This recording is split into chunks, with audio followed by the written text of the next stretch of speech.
moçada! Sejam todos muito bem-vindos a uma aula muito interessante hoje.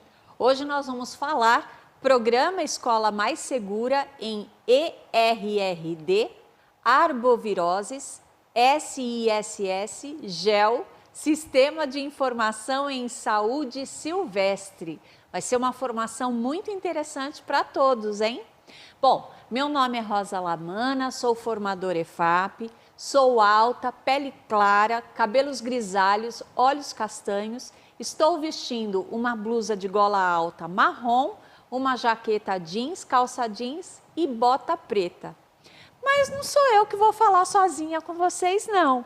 Eu tenho duas convidadas muito especiais. Eu estou aqui com a Hélia. Oi, Hélia, tudo bom? Olá, tudo bem? Obrigada, é um prazer estar aqui para poder falar com vocês e com todos vocês que estão aí nos assistindo. O prazer é nosso, Hélia. E à distância, remotamente, nós estamos com a Márcia. E aí, Márcia, tudo bem aí? Tudo bem, novos tempos, à distância é o que podemos fazer, mas estaremos aí todos juntos nessa nova abordagem da saúde, que eu acho que vai ser muito interessante e é um novo mundo, o mundo do futuro. Muito obrigada, Márcia, por ter aceitado o nosso convite. Mas vamos falar um pouquinho sobre o nosso cronograma. Nós tivemos algumas trilhas, né?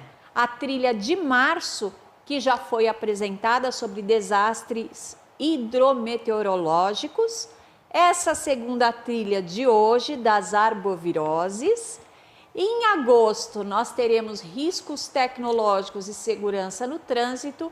E em outubro, a trilha 4, emergência climática, o que fazer? Nós ainda não temos as datas, né, dessas outras duas trilhas, a 3 e a 4, mas em breve vocês receberão essas datas. E vamos ver o percurso da trilha de hoje? Bom, olha lá, ó. A trilha de hoje vai falar sobre o histórico da ocorrência de febre amarela, a importância para a coexistência humano-fauna, ações para minimizar o risco de casos de febre amarela, a importância da participação de todos e SISS, GEL, como instrumento participativo. Mas para começarmos a nossa conversa, vamos lá numa interação no chat? Vamos lá, ó. A pergunta é: o que vem à sua mente, quando você ouve algo sobre febre amarela? Você se recorda da última vez que ocorreu aumento do número de casos de febre amarela em pessoas do estado de São Paulo? Então, ó, fico aguardando aí vocês aqui no chat, tá bom? Uns 2 minutinhos aí para vocês responderem pra gente.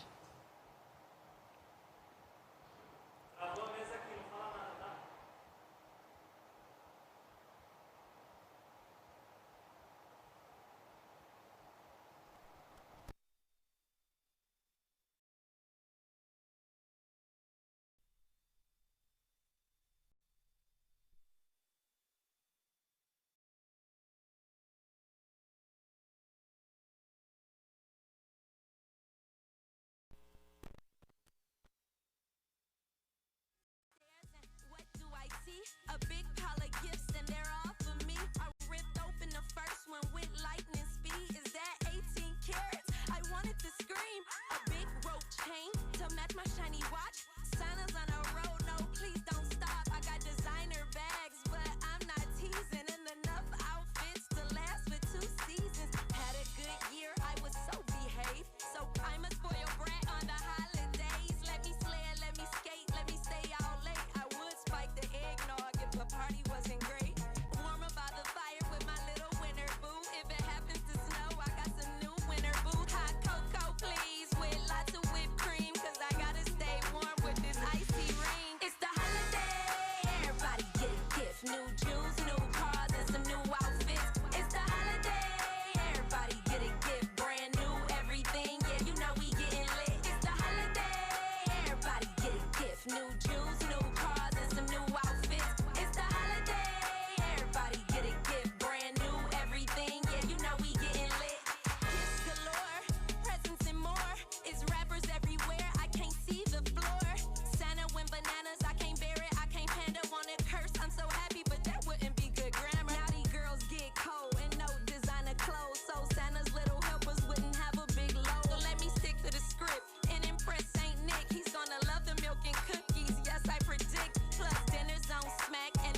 É isso aí, pessoal. Então, olha lá, a nossa pergunta no chat foi: o que vem à sua mente quando ouve falar sobre febre amarela? E se você se recorda a última vez que houve o aumento do número de casos de febre amarela em pessoas no estado de São Paulo? Então, o que vem à mente é que são doenças, né, gente? São doenças, a gente fica um pouco preocupado com a situação. Será que tem vacina para isso? Como a gente pode se prevenir, né? Se cuidar em relação a isso. E a última vez, eu não me recordo muito bem a data não, Hélia, mas eu sei que teve um problema, né? Que alguns moradores até acabavam, infelizmente, né? Matando os macacos, achando que o causador era o macaco. Eu moro perto da Cantareira, né? Então a gente tinha muitos relatos desse, né? Mas agora então nós vamos conversar um pouquinho, né, Hélia, sobre a febre amarela. Então, eu queria começar falando, porque é que eu estou aqui, né? Eu sou médica veterinária e trabalho na Secretaria de Infraestrutura e Meio Ambiente do Estado de São Paulo. Lá eu trabalho no Departamento de Fauna, né? Que é a área que trabalha com toda essa questão dos animais silvestres, né, do estado de São Paulo. E a gente, né, nessa questão da febre amarela, a nossa interação é muito grande junto à Secretaria de Saúde do Estado e também as questões, né, que são orientadas pelo Ministério da Saúde com relação à questão de prevenção de doenças, principalmente a febre amarela, que tem o macaco, né, como uma parte do ciclo dessa doença. Então, como é que a gente vai pensar, quando a gente pensa em febre amarela, a gente tem que entender como é que a gente identifica quando uma pessoa está doente? Os sinais clínicos, né, os sintomas também são muito parecidos nos macacos, não são muito diferentes. A diferença é que o macaco não vai falar com a gente, né? A gente vai ter que perceber que ele está com um comportamento diferente. Então, o que acontece, né? É uma doença causada por um vírus, né? E ela é muito rápida, né? A evolução dela é muito rápida. Então, o que acontece? A pessoa começa a se sentir mal, começa a ter enjoo, né? Começa a ter febre, e quando está numa fase mais avançada, a pessoa começa a ficar amarelada, né? Ficar com o olho amarelo, né? Fica com as mucosas bem amarelas, a urina também começa a ficar escura, isso já quando ela já está bem mais grave, né? Bem mais adiantado. E por isso que ela chama febre amarela. Só que ela tem uma questão muito importante, né? Ela não passa de uma pessoa para outra. Então, como a gente está vivendo agora, né, a questão da pandemia de coronavírus, ela não passa, ela é uma doença que precisa que o mosquito participe dessa transmissão. Então, o mosquito pica um macaco doente ou uma pessoa doente e aí transmite, né, para outro macaco ou para outra pessoa. E por isso que ela é chamada de arbovirose, porque a arbovirose são doenças causadas por vírus que precisam necessariamente de um inseto, de um artrópode para poder realizar essa infecção, essa transmissão. Não é?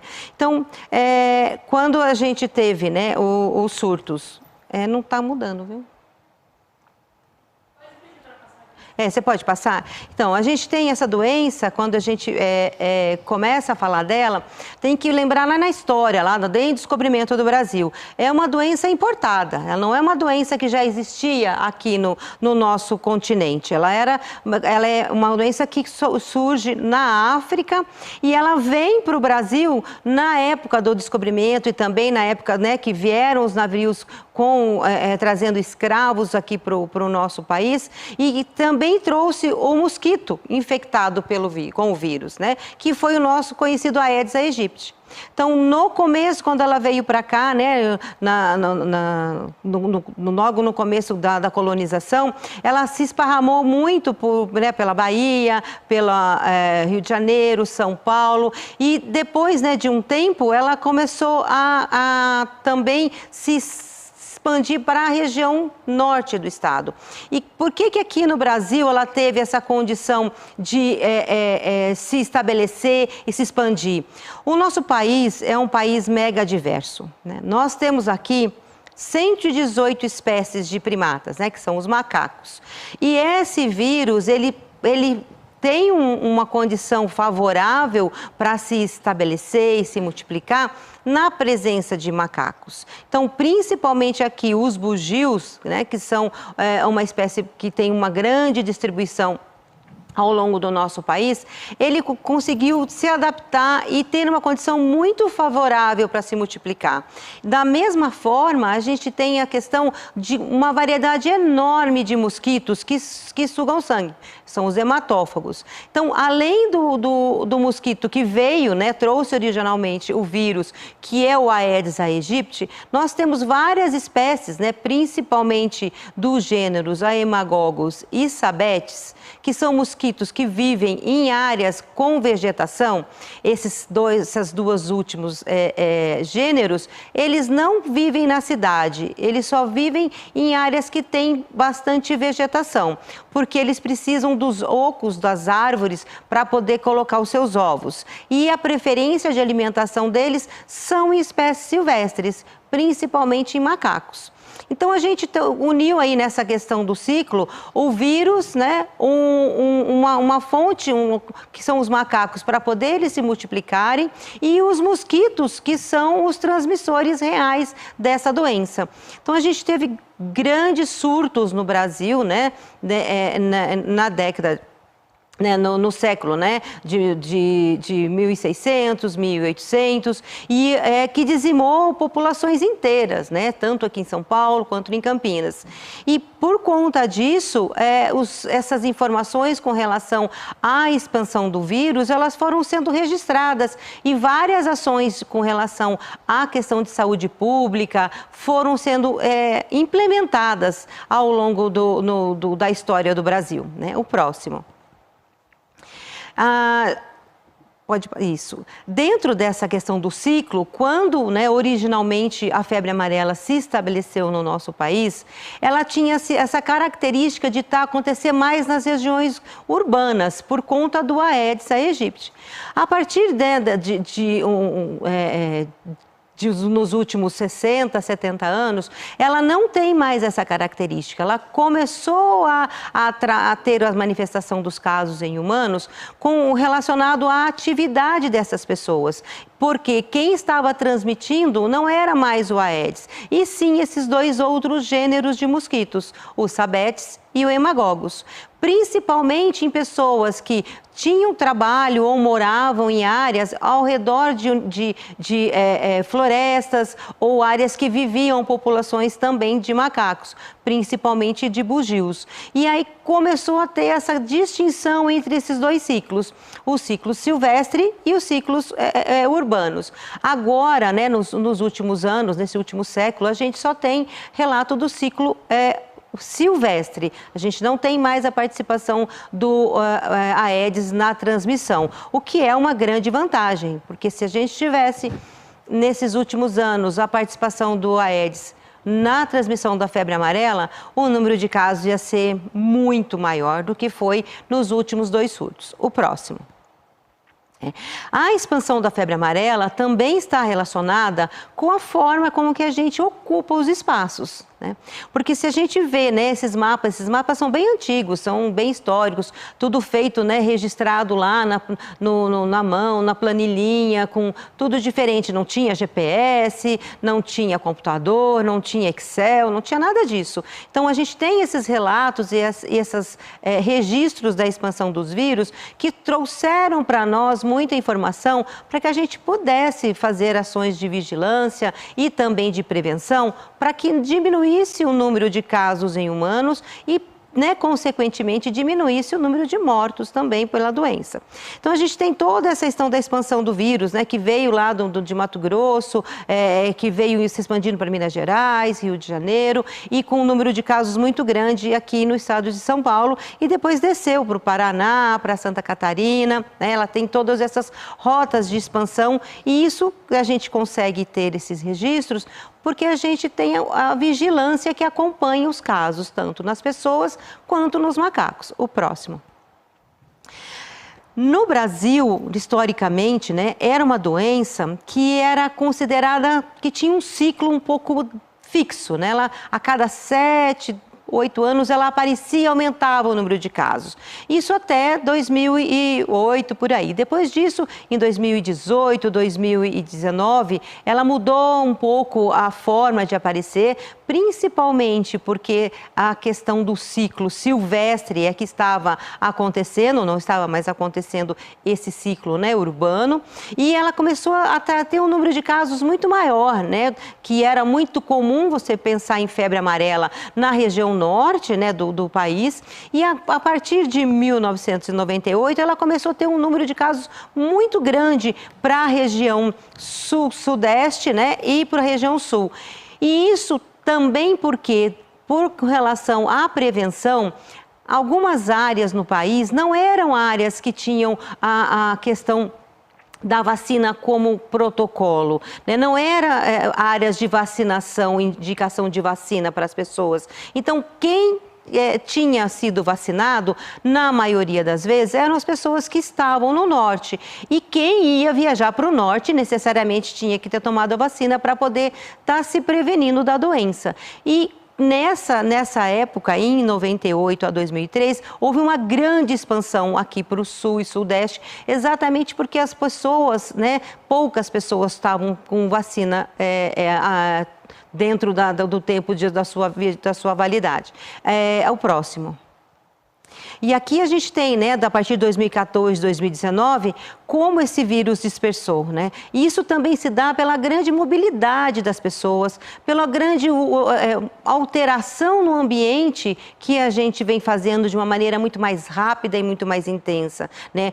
Transformando áreas que eram áreas com floresta, áreas com presença, né, de toda uma cadeia equilibrada dentro da questão da ecologia dessas populações de macacos, mosquitos, de predadores dos mosquitos, de predadores dos macacos. A gente foi transformando isso tudo com a modificação, né? Com a derrubada dessas áreas e transformando isso em cidades, condomínios ou plantações ou áreas de pasto para a criação de gado também. Então, todas essas transformações facilitaram a expansão do vírus.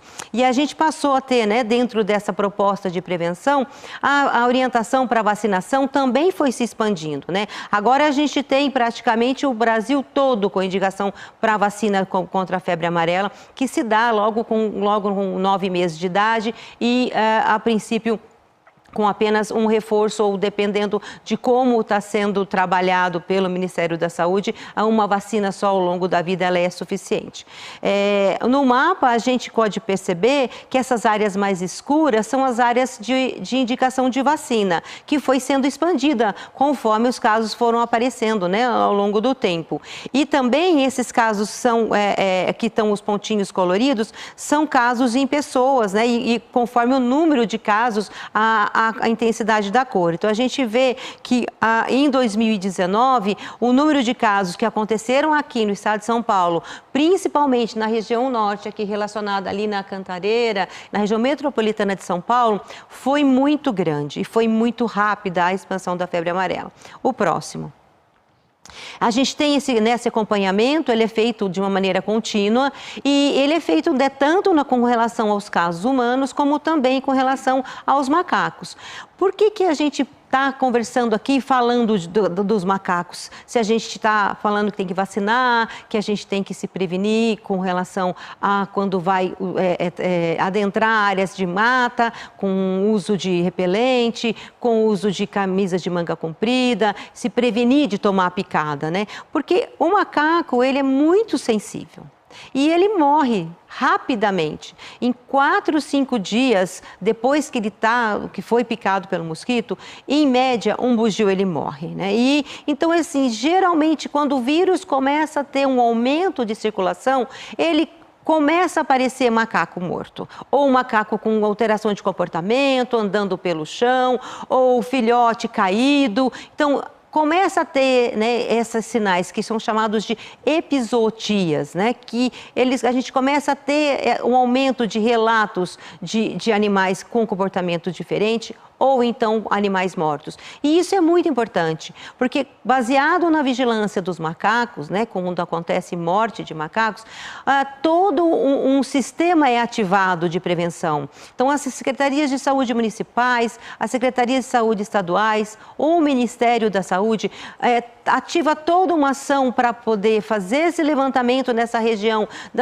de como as pessoas estão com a vacina, se é necessário vacinar, se é necessário fazer todo uma intensificação na questão da saúde básica para poder estar atento a qualquer sinal clínico da doença para que essas pessoas já sejam encaminhadas para um tratamento específico, porque dor de cabeça, mal-estar e febre, quase tudo começa assim. Então, a gente tem que ter esses alertas também dentro dos postos de saúde para a atenção primária, para que isso possa ter maior efetividade e que não fique, né, um agrave a pessoa para que chegue no hospital num caso muito grave. O próximo.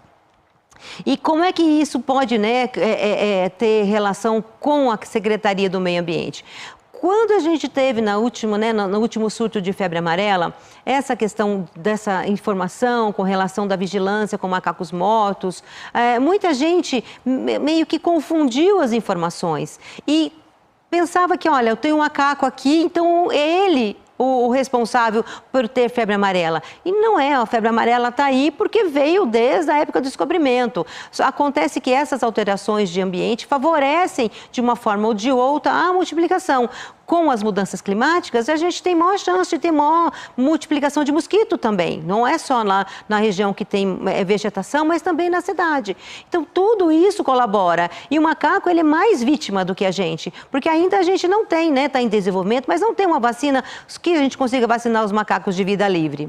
Então, eles morrem, né? A gente teve toda a população de bugios, que era ali da Zona Norte, lá do Parque da Cantareira, toda a região ali, e na região metropolitana aqui de São Paulo, toda a população de bugios, eles morreram. Morreram no espaço de menos de 30 dias, mais de 700 animais morreram, né? Que era a população inteira de bugios. Então, eles não são responsáveis, eles são vítimas. E muita gente confundiu essa informação e começou a envenenar macaco, a dar pedrada em macaco, a fazer, né, fazer realmente maus tratos para esses animais. Então, é muito importante a gente entender que prestar atenção, né, em como essas populações de macacos que estão ao redor da gente, se elas estão bem, se os bichos estão saudáveis, se eles não têm ninguém que está sozinho ou que não reage a algum estímulo. Isso é muito importante. E não é que eles vão estar passando a doença para a gente. Eles não transmitem nada para a gente, né? Eles sinalizam, eles são nossos anjos da guarda.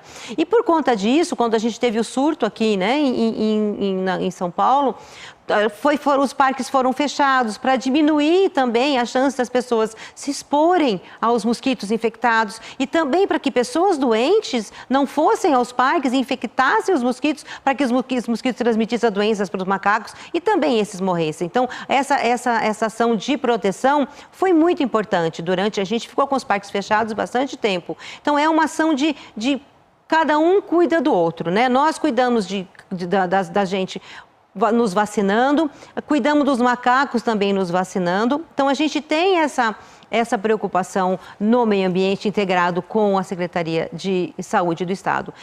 Fizemos vários materiais, né, com relação a essa divulgação de informação, né? Foram vários cartazes, a gente teve toda uma questão dentro das mídias sociais e a gente fez um álbum também, um álbum de figurinha, que traz as informações principais com relação às espécies que ocorrem no estado de São Paulo, né? E também tem toda essa questão da interação com relação à febre amarela e esse QR Code, ele traz, você pode baixar, né? Ele está disponível, gratuito, no site da Secretaria e a gente tem alguns exemplares que foram impressos, que também no final, né, das atividades, eles poderão ser disponibilizados para os centros de mídias. Aqui está aqui. E aqui a gente tem um exemplar impresso, ó, um álbum de figurinhas, que eu me apaixonei, Elia, por esse álbum. Olha lá, ó. Tem as informações e tem o lugar onde a gente cola as figurinhas. E a gente tem as figurinhas aqui, separado também, né, que a gente coloca lá no local correto. Apaixonante esse material. No final eu conto essa história aí, que vai ter algum material aí disponibilizado pra gente, tá, pessoal? Isso. A próxima, por favor, próximo slide. Então, e com tudo isso que a gente está sabendo, né, que é importante vigiar, controlar, tá atento com o macaco que está doente, porque ele sempre morre primeiro. Então, se o macaco doente já dá um alerta para poder você procurar outros casos ou procurar pessoas que possam estar com sintomas leves da doença. Então, é muito importante essa questão da vigilância, né? E o que é muito importante? É tomar vacina, né? É uma doença que tem vacina, a vacina é super comprovada a sua eficácia, ela tem uma segurança muito grande e ela dá uma proteção altíssima. Então, não tem por que se expor e correr o risco de ficar doente com uma doença que pode matar.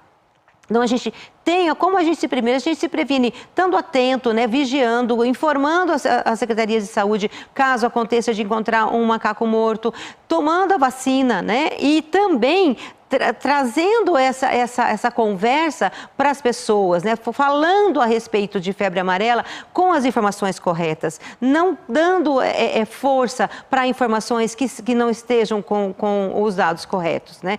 E uma das formas que a gente tem para poder fazer essa vigilância vai ser apresentada agora com a doutora Márcia, que vai falar sobre um sistema que é um instrumento para a gente poder fazer essa vigilância. E essa vigilância de uma forma participativa, né? Todo mundo pode fazer. Então, agora eu passo a palavra para a doutora Márcia, que ela vai continuar falando para vocês de como vai ser fácil e divertido fazer esse trabalho em conjunto com a Secretaria de Infraestrutura e Meio Ambiente, com a Secretaria de Saúde, para a gente estar fazendo esse acompanhamento para ter um alerta rápido, caso a gente tenha outros casos de febre amarela. Foi um prazer falar com vocês. Obrigada, Hélia. Super, né, interessante, gente, essa relação, né, da saúde humana com a questão ambiental, com a questão do desenvolvimento, planejamento territorial, enfim. Como eu tinha me apresentado, eu sou Márcia, sou pesquisadora da Fiocruz, no Rio de Janeiro, e a gente também tem Fiocruz em diversos estados do Brasil. Nós somos uma instituição muito antiga, né, temos 122 anos, e trabalhamos com muitas questões das doenças, né, parasitárias e todas essas questões importantes de saúde, mas também pensando sempre nas questões que relacionam o viver das pessoas e a qualidade de vida. E pensando nessa questão que hoje está tão próxima da gente, né, eu acho que o coronavírus nos trouxe a importância do nosso relacionamento, do relacionamento da saúde humana com a saúde dos animais silvestres, né, e também com a saúde dos animais, né, de criação, dos animais domésticos, né? Nós estamos todos, né, dentro desse grande planeta e compartilhamos diversos agentes infecciosos que podem ou não, né, se tornar ou provocar doenças, e essas doenças são as doenças que a gente chama de zoonoses. Nós estamos muito atentos com isso, né, já há bastante tempo, e para tentar suprir, para tentar auxiliar esse grande desafio que é monitorar, fazer a vigilância da saúde nos animais e nas pessoas antes que as pessoas morram, antes, né, que a gente tenha aí surtos importantes e epidemias importantes, nós desenvolvemos o CIGEL. Pode passar, por favor, os slides? Então, o CIGEL é um sistema de informação em saúde silvestre desenvolvido pela nossa equipe na Fiocruz e que tem como objetivo monitorar, né, as zoonoses, monitorar os agentes infecciosos que provocam as zoonoses que circulam em animais silvestres, domésticos e humanos. Por que isso e como é que isso é feito? Pode passar, por favor. É um grande desafio trabalhar com essa vigilância e monitoramento num país como o Brasil. O Brasil é enorme, com ecossistemas muito diferentes, uma riqueza enorme de macacos, como a Hélia colocou, né, relacionados especificamente à febre amarela, mas tantas outras doenças. E o pessoal da saúde, do ambiente, ninguém está o tempo inteiro em todos esses lugares, nos recantos mais longínquos e isolados desse país. Mas as pessoas estão. Então, a gente acreditando que qualquer pessoa no Brasil, ainda que de baixa escolaridade, ainda que muitos jovens podem, com o celular na mão, e aí a tecnologia vem ajudar a gente de uma maneira muito importante, fazer o registro de um animal vivo, morto ou doente. Hoje, com o celular, né, e o GPS do celular, essa informação ela é georreferenciada, ou seja, o celular ele vai trazer, ele vai colher as coordenadas geográficas, portanto, o lugar exato onde aquele animal está. As pessoas também podem fazer esse registro pela web, mas celular é muito mais fácil. E cada um desses registros vão gerar um ponto no mapa. Esses pontos, eles são avaliados, e alguns deles são avaliados, né, automaticamente por critérios, e é muito legal a gente pensar, né, que esse sistema, na verdade, ele é desenvolvido por um grupo de pessoas, de cientistas da computação, que fazem toda essa parte tecnológica, junto com veterinários, junto com biólogos, porque é justamente esse grupo multiprofissional que é a forma da gente trabalhar, e vai ser a forma de trabalhar no futuro, né, com essas coisas tão complexas quanto são a emergência das doenças.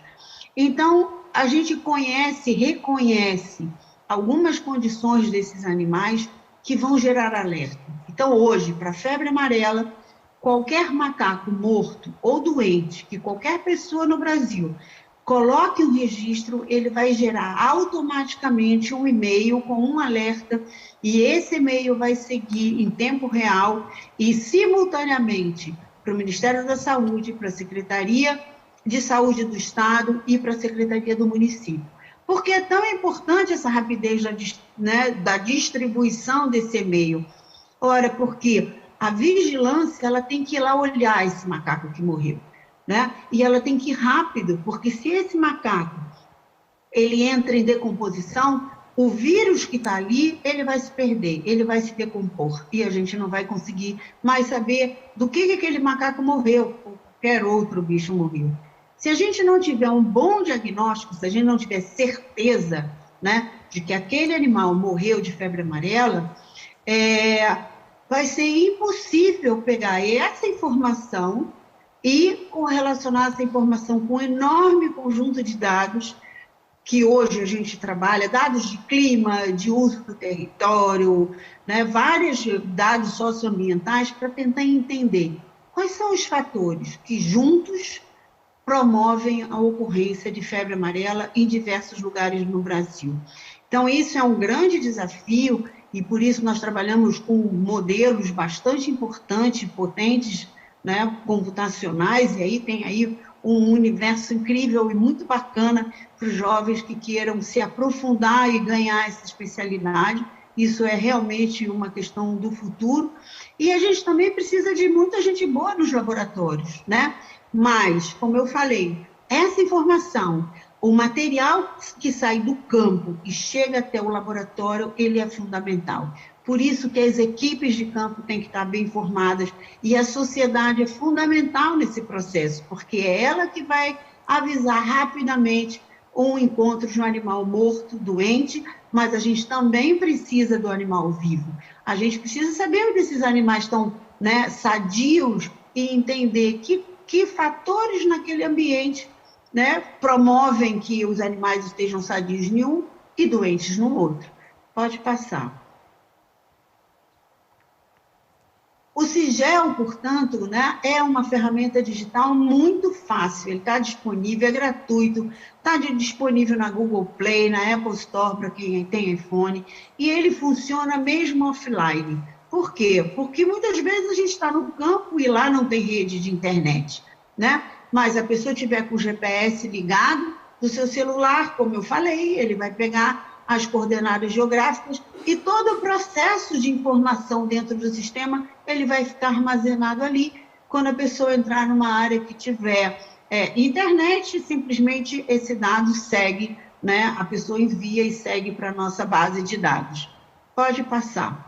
Qualquer pessoa, então, pode colaborar, né? Ele é muito simples quando a gente entra, né? Existe lá os seus registros, ficam lá armazenados para você ver todos os registros que você fez. Tem um mapa que, se você clicar em cima dele, você vai carregar todos os mapas, todos os registros do Brasil, então a gente consegue observar o que está acontecendo. Uma ferramenta Fale Conosco, onde se cada um tiver dúvida, pode nos mandar sugestão, críticas, dúvidas, e claro que as pessoas precisam fazer o seu cadastro para, né, ser um voluntário e um colaborador do Sigel.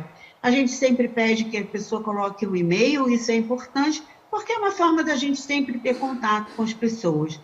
Ora, entrou no Sigel, tira uma fotografia do animal. Se o animal estiver morto ou doente, né, a gente sempre fala, nunca põe a mão nesse animal. Coloque no Sigel ou procure, né, e procure também alguém da área da saúde, do ambiente, o guarda-parque, se você estiver dentro de uma unidade de conservação, avise, mas não põe a mão. Por quê? A gente não sabe o que aquele animal morreu. Se for de febre amarela, ele não vai infectar você, porque ele precisa do mosquito. Mas ele pode ter morrido de alguma outra coisa que a gente não sabe. Então, né, sempre a precaução é a melhor atitude que a gente pode ter. Mas, se ele tiver morto ou doente, a gente pode tirar várias fotos, isso para a gente é muito importante. É importante colocar uma escala, põe uma caneta, um canivete, alguma coisa próxima que nos dê noção do tamanho desse animal, né? Então, tira a foto do animal inteiro, a foto da cabeça, de lado, de perfil, a mãozinha, né? E essas informações todas vão nos ajudar a identificar que espécie, que animal aquele, e nos trazer informações para a gente poder imaginar, pensar, investigar de que aquele animal morreu. Pode passar o próximo.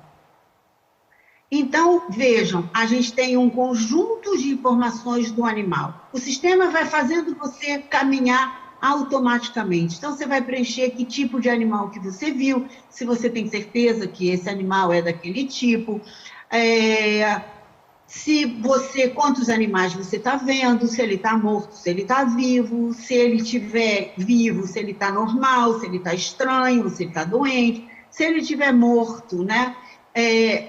Se você consegue saber do que ele morreu, se ele foi atropelado, né, ou ele morreu afogado dentro de um rio. É comum macacos de febre amarela morrerem perto do corpo d'água, porque eles ficam com febre como a gente, e eles vão buscar água para beber, uma forma de, né, buscar algum tipo de conforto.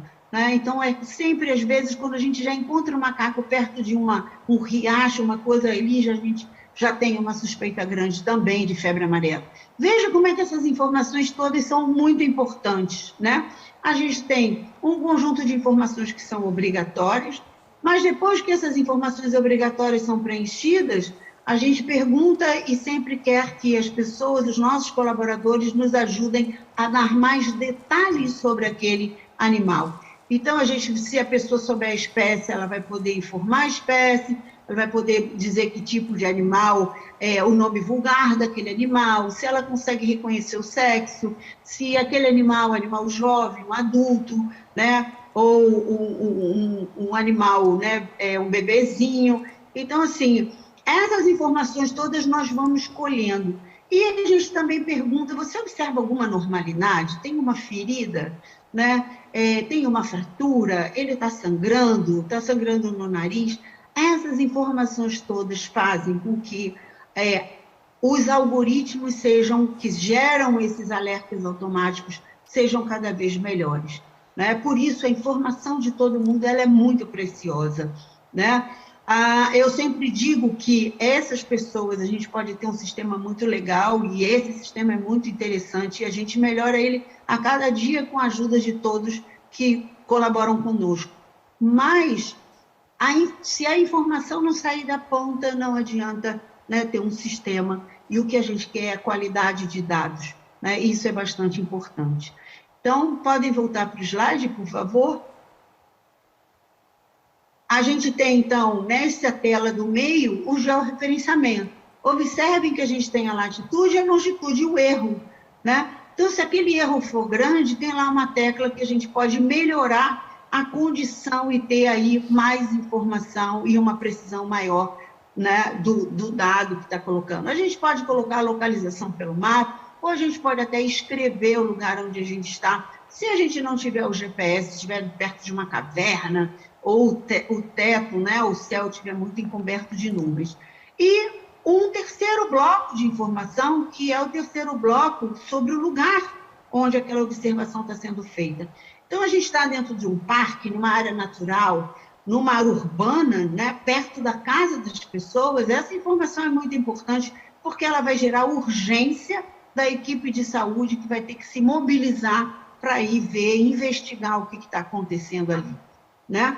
Então, a gente tem, se houve um impacto naquela região, um incêndio, um desmatamento, uma inundação, se a gente está perto de uma represa, se a gente está perto de uma área de agricultura, dentro de um centro urbano, esse conjunto de informações é ela que nos vai apoiar toda decisão adiante, né, que se segue a partir dos dados que cada um colabora no Sigel.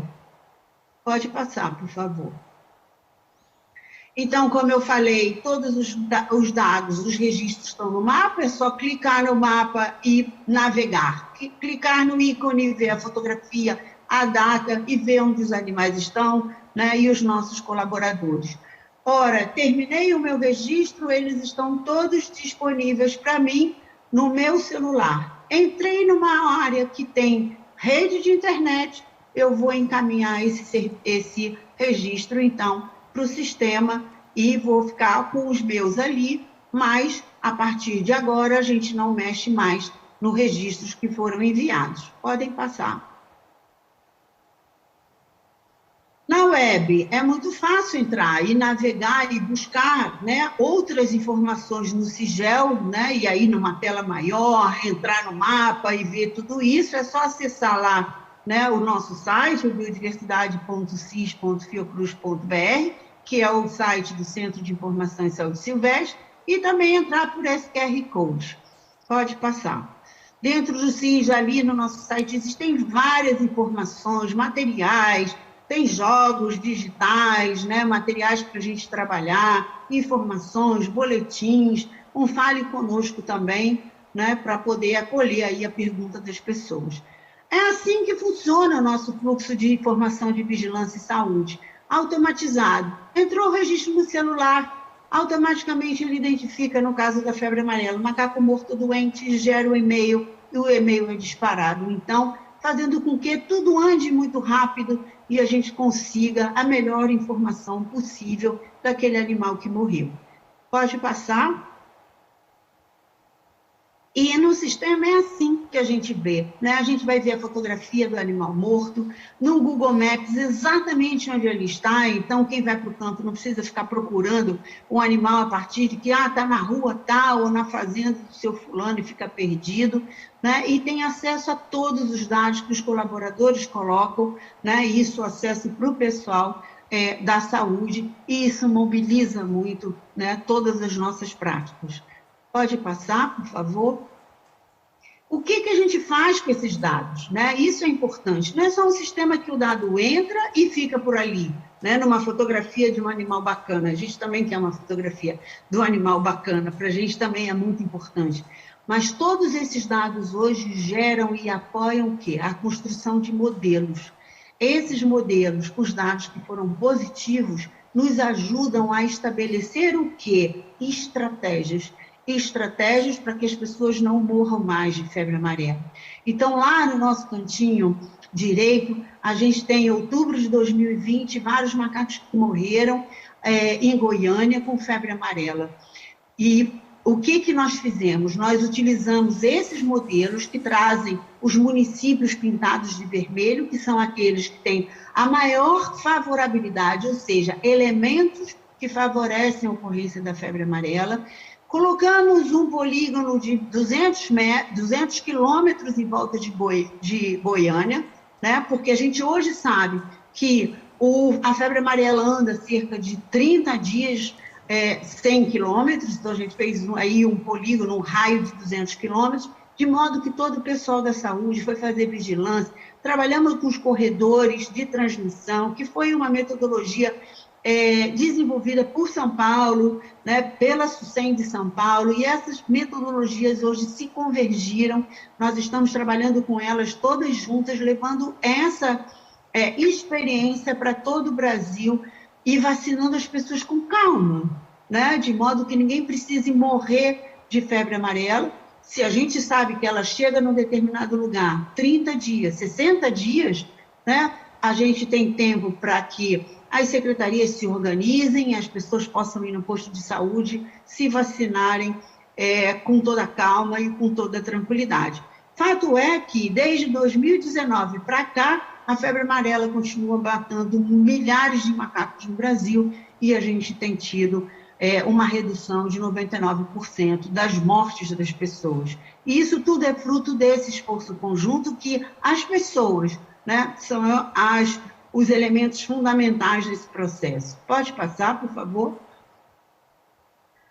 Os dados do CIGEL servem para muitas outras coisas também. Aqui a gente tem a unidade de conservação, o Parque Nacional no Rio de Janeiro, onde os gestores usam, né, o chefe do parque usa lá, né, os registros que as pessoas que visitam o parque, que vão andar no parque, colocam dos animais que eles veem, e ele usa isso para trabalhar a questão das trilhas. Em 2017, a gente estava preocupadíssimo aqui no Rio com o impacto do vírus nos muriquis, que também tem em São Paulo, que são os nossos maiores macacos e que são ameaçados de extinção.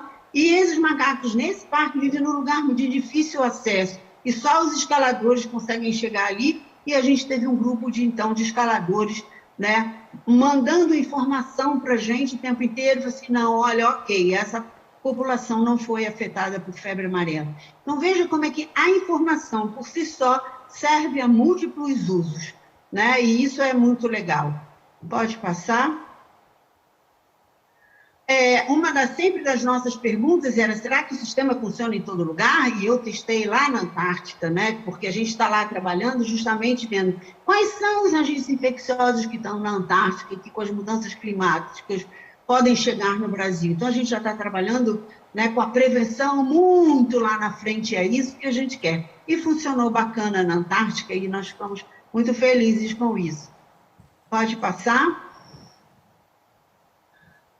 No fim de cada ano, a gente faz, é uma maneira da gente agradecer as pessoas, né? A gente reúne os nossos maiores colaboradores em todo o Brasil, em diversas categorias.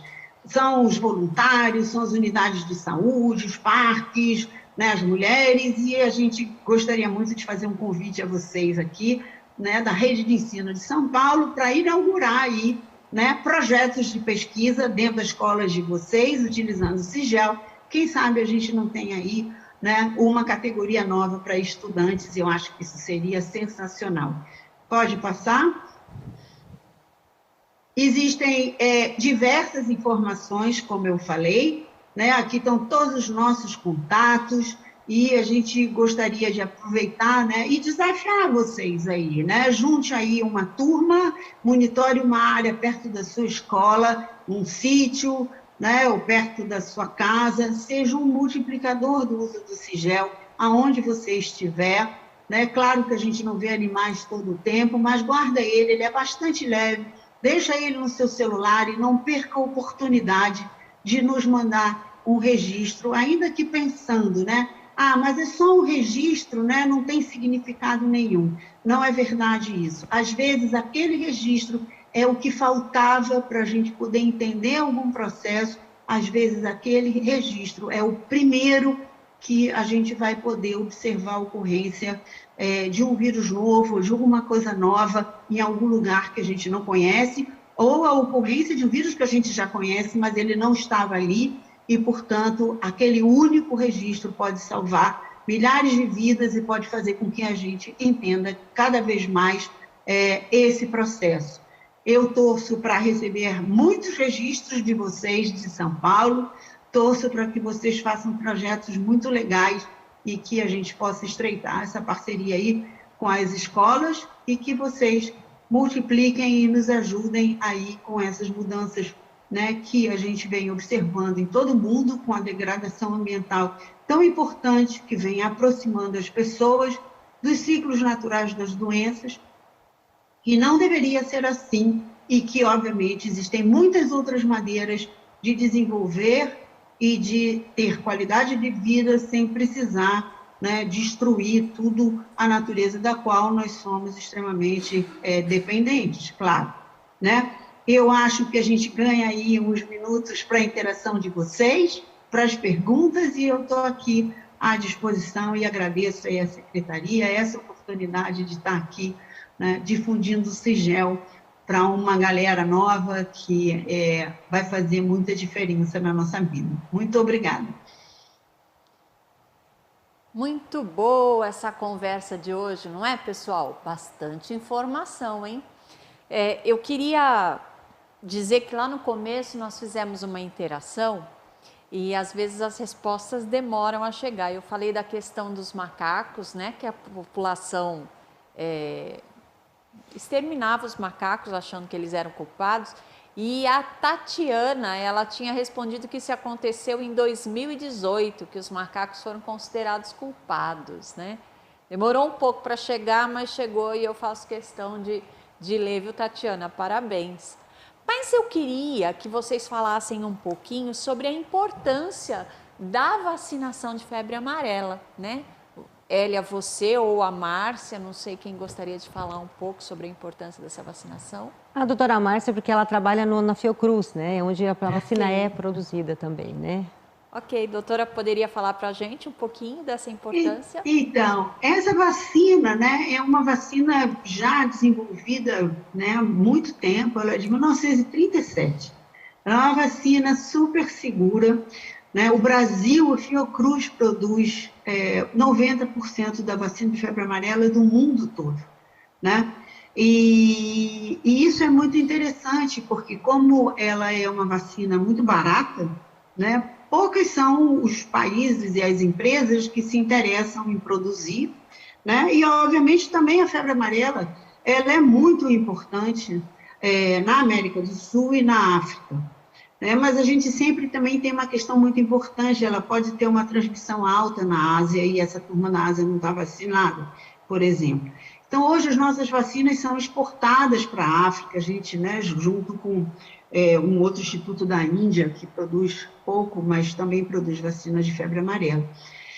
O que é importante da vacina da febre amarela? Hoje o Brasil, né, depois que esses surtos, como a Hélia mostrou no mapa, eles vêm caminhando para a região mais populosa do Brasil, que é sudeste, sul do Brasil, e ele deixou de estar só, né, na Amazônia, onde ele esteve lá durante pelo menos um pouco mais de 100 anos,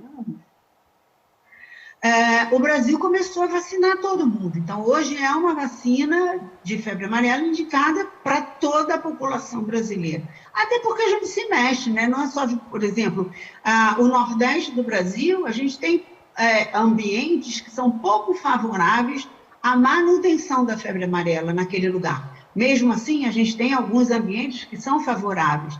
E a gente sabe que as pessoas saem do Nordeste para passar férias, né, no Pantanal, enfim, as pessoas se mexem no Brasil. A gente tem alguns casos que justamente de pessoas que foram visitar as outras em algum outro estado, né, sem vacina, e aí acabam adoecendo e até morrendo de febre amarela. Então, não tem por que não se vacinar de febre amarela. O Brasil hoje indica uma dose de febre amarela, como, né, se indica aí a Organização Mundial de Saúde.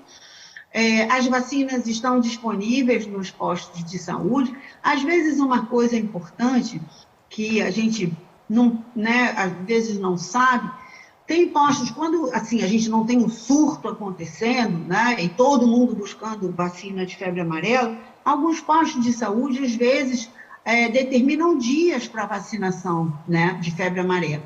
E é importante que, né, se eu quero me vacinar, eu vou lá saber quais são os dias que aquela vacina está disponível naquele posto. Por que isso acontece? Porque cada vidrinho da vacina tem 10 doses de vacina. Quando a gente abre um vidro, aquela vacina que está ali dura 6 horas. Depois de 6 horas, a vacina vai para o lixo. Então, né, a ideia das pessoas, né, fazerem o dia da vacinação é para abrir um frasco de vacina e vacinar 10 pessoas e a gente não jogar vacina fora, né? Isso é uma questão super importante, e é importante que as pessoas entendam, porque às vezes as pessoas, mas eu vou chegar lá hoje e não tem vacina para mim? Não, tem sim, mas a gente não precisa desperdiçar vacina. Muito obrigada, doutora Márcia. E olha quanta informação legal, né? Bom, eu queria mostrar para vocês um material da Fiocruz, olha, biodiversidade faz bem à saúde. Um material riquíssimo também me apaixonei por ele. Ele tem várias informações, ó. Doutora Márcia, a gente consegue esse material online? Isso, ele está disponível no site que eu coloquei, a gente, né, divulgou aí na trilha, tem lá aquele QR Code. A gente pode baixar em PDF, né? E a ideia desse guia é justamente mostrar para as pessoas que existem coisas que a gente pode fazer na nossa casa, atitudes que nós podemos fazer para melhorar a nossa qualidade de vida em diversos lugares do Brasil. Então, esse guia ele foi construído a partir de experiências de trabalho de campo no Brasil todo, com a vida das pessoas, com o relato delas, com a história de cada uma dessas pessoas. Então, a gente sempre vai ter várias partes do guia, que é cuidando das pessoas, cuidando do alimento, cuidando da biodiversidade, né? Cuidando dos nossos animais. E aí a gente vai ter um cenário que a forma de usar aquele espaço, ele promove a ocorrência, né, de doenças. A gente tem um outro cenário manejado, né, que vai prevenir a doença, uma outra parte explicando por que isso acontece. Por que se eu manejar, eu quebro o ciclo de transmissão e eu vou prevenir doenças, evitar doenças.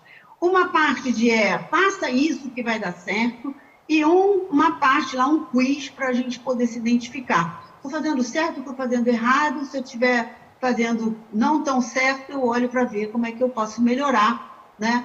E no fim de tudo, a gente tem o Saiba Mais. O que é esse Saiba Mais? É uma explicação simplificada, mas dentro de todo o contexto científico, explicando o que é aquela doença, quem são os hospedeiros, quem são os vetores, quem é o micro-organismo, né, que vai promover aquela doença. E tem vídeos ali que explicam, tem várias coisas bacanas. Então, tem impresso e também tem em PDF para todo mundo baixar. Muito obrigada. E a gente tem ainda também, né, o guia, ó, né? Tem um guia Sigel, né, que está lá, ó, que é facinho. Ficou com dúvida? Entra lá, comunidade de aprendizagem, entra no guia e está tudo explicadinho aqui como navegar. Apesar de que essa moçada nova navega aí sem problema nenhum. Com certeza. O guia está aqui na minha mão, ó. Eu esqueci de mostrar esse guia aqui. Legal. Eu tinha falado lá no começo, né, desse material, desse álbum de figurinhas, e eu queria informar para vocês que ao final das 4 trilhas, nós vamos sortear, né, o álbum de figurinhas Primatas Paulistas, da Secretaria do Meio Ambiente aqui do Estado de São Paulo, para as escolas. Então, assistam todas as trilhas e a gente vai informando como é que a gente vai fazer esse sorteio. Olha, bem legal esse material, bem legal a aula de hoje. Vocês tiveram aí um desafio que a doutora Márcia deixou para vocês serem o cientista cidadão, né? Como foi colocado ali no PPT. Então, converse com o seu professor, com a sua professora, reúna aí uma turminha, né? E junto com o professor, com a professora, quem sabe não dá para fazer esse trabalho. Vai ser bem legal, viu, gente? Bom, vamos deixando vocês por aqui e até a próxima. Tchau. Registrando a bicharada aí em volta da casa de vocês.